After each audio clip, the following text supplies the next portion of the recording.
Deep inside a Mexican coal mine, the spirit of legendary Spanish writer Miguel de Cervantes lives on. 32-year-old director Abril Mayet is staging the Cervantes classic El Rufián Dichoso. Mayet was one of dozens of artists recruited by the 44th International Cervantino Festival to put a modern spin on the plays and stories of the Spanish writer. We felt the coal mine was very interesting. It was something that made us experiment.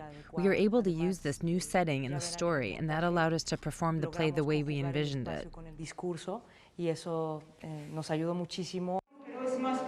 It is these new interpretations of Cervantes that has made the festival a must-see event in Mexico.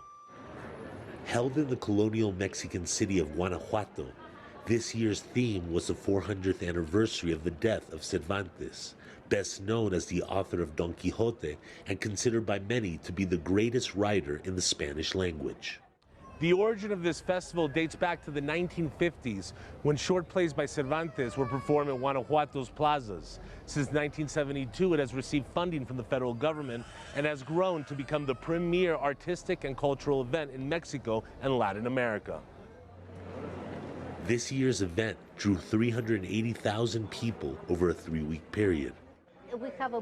Program director Marcela Diaz believes the key to the festival's popularity is that Cervantes' works, specifically Don Quixote, still resonates with audiences. The character of Don Quixote is that one who goes in search of what he or she believes is his ideal.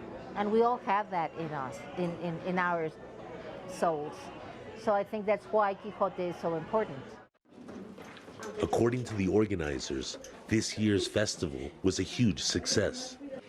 Ticket sales were 11% higher than in 2015. Proving that the stories of Miguel de Cervantes have never lost their popularity, despite being written over 400 years ago.